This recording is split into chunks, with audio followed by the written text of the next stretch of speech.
Following up on our discussion of Panda, this lesson will focus on the Penguin update and how it continued the tradition of updates that target spammy and poor practice websites. You'll be able to describe another set of violations that are still being cracked down on today, and we'll also touch on the idea of negative SEO and what you can do to avoid being targeted. The next main algorithm update to discuss is the Penguin algorithm. As mentioned previously, links are very important to SEO, and this has resulted in a lot of creative ways to earn backlinks to your site. For a long time in SEO, backlinks were considered the holy grail, and many SEOs and webmasters viewed link acquisition with an any means necessary approach. While links from authoritative sites were certainly good, people discovered that simply creating a large amount of links from low-quality sites was a very effective means of ranking for a particular keyword. For example, in the past, if I were going to rank for a keyword like San Francisco attorney, all I would have to do is build a lot of links from many sites and use the anchor text San Francisco attorney in that link. The Penguin algorithm, which was released in 2012, was created as a way to put a stop to many of the spammy link building tactics that had been widely seen in the SEO industry.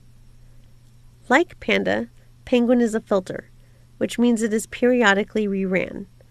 Sites which have been penalized before will have a chance to escape, while new sites may get caught in the web.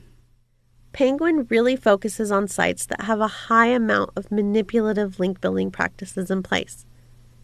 Manipulative link practices are considered to be practices like link networks.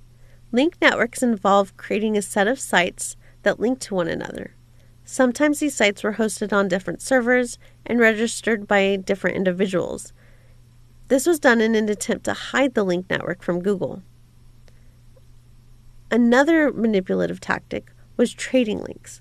Trading links involved your normal reciprocal link, like, hey, if you link to my site, I'll link to yours.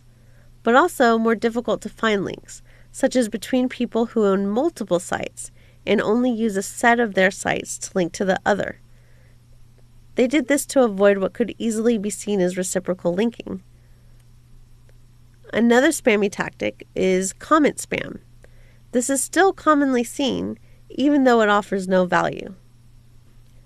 This includes comments on news articles, blogs, and other sites, and the comment will often contain a link back to their site. Oftentimes, on blogs, these articles will appear to be flattering, and the comment author will talk about how much they love the topic and how they can't wait to read more posts. Oh, and by the way, view my blog, and then they'll insert the link. 99% of the time, those are actually automated comments created by a robot for the purposes of SEO. Unfortunately, newer blog owners often publish these, believing they are real comments. Other times, the comment is more to the point, but still attracts readers to click the link. Like the comment might say, hey, learn how I made $100K working from home, and then have a link to their site. The next spammy tactic is aggressive exact match anchor text, which we discussed briefly. For example, building a large number of links with the exact keyword you want to rank it for.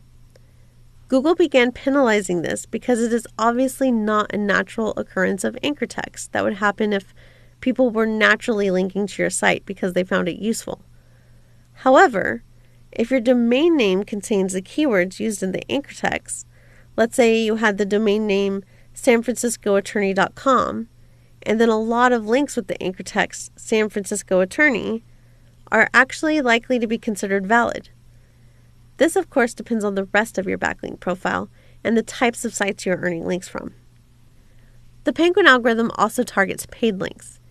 It can be difficult for Google to determine if a link is paid or not.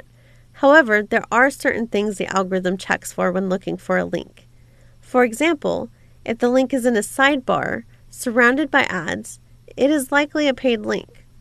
This also holds true for words surrounding the link. So if they see words like sponsors or sponsored anywhere that is next to the link, it's likely considered a paid link. This also considers posts that contain reviews for an item or businesses, as the user likely received some form of compensation for that review, whether or not it was monetary. The filter will also look for things like links on low-quality sites. If the site is not relevant to your audience, for example, a link to an attorney on a site about flower arranging, then the link is likely either paid for or earned through manipulative means. In the past, you could temporarily escape these penalties by redirecting your penalized site to a new domain. But these redirects started redirecting the damage to the new site as well. As Google has become more and more aware of spammy link building tactics, they've been cutting down on these through updates to its algorithm. Link building has become more complex and more risky. Some specific methods SEOs used to gain a large amount of backlinks in the past were also discounted, and some of the sites were even penalized. Due to this, we advise not using specific types of link building that you hear may have worked in the past.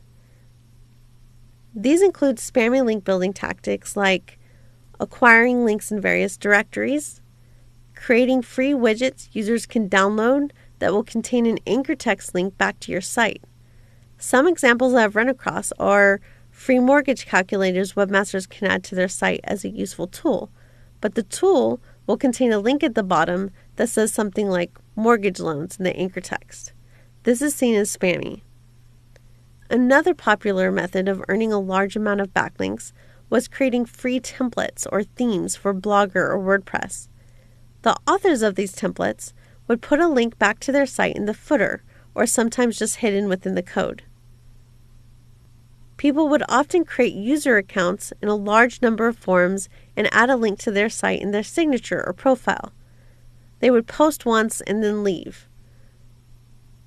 Links in profiles and signatures have been devalued since then, so it's not really worthwhile to go and do that. I suggest reading more about Google's quality guidelines regarding links at Google Support Center in the link provided. In addition, I've also provided a link to an article on Search Engine Land with a video at the bottom which discusses ways in which Google evaluates whether or not a link is a paid link. This is a very useful page to read and video to watch, so take some time to check that out. Once Penguin rolled out, many sites were hit with a penalty and lost a lot of traffic. The rush to remove spammy links began, and sites which were previously making money by charging for links reversed their practices and began charging owners to remove the links. Because of the impact seen, SEOs and webmasters were concerned about the possibility of negative SEO, in which an unethical SEO creates a large amount of spammy backlinks to a competitor's site in an effort to get them penalized in search engines. Due to many comments and requests on forums, Google created a link disavow tool, which is now part of Google Webmaster Tools. The link disavow tool allows owners to disavow spammy links pointing to their site. However, before using this tool, it is recommended that you check the following. First, make sure your site is actually penalized by Penguin before you disavow links. Unless you know that you have some very spammy links and you want to be proactive so you don't get penalized, don't just go and remove all links because some might actually be beneficial to your site. Next, make sure the links you disavow are actually poor quality links. Where possible, try to remove the link yourself first. Also, make sure you remove the www version of the link and any non-www versions of the link that may be pointing to your website.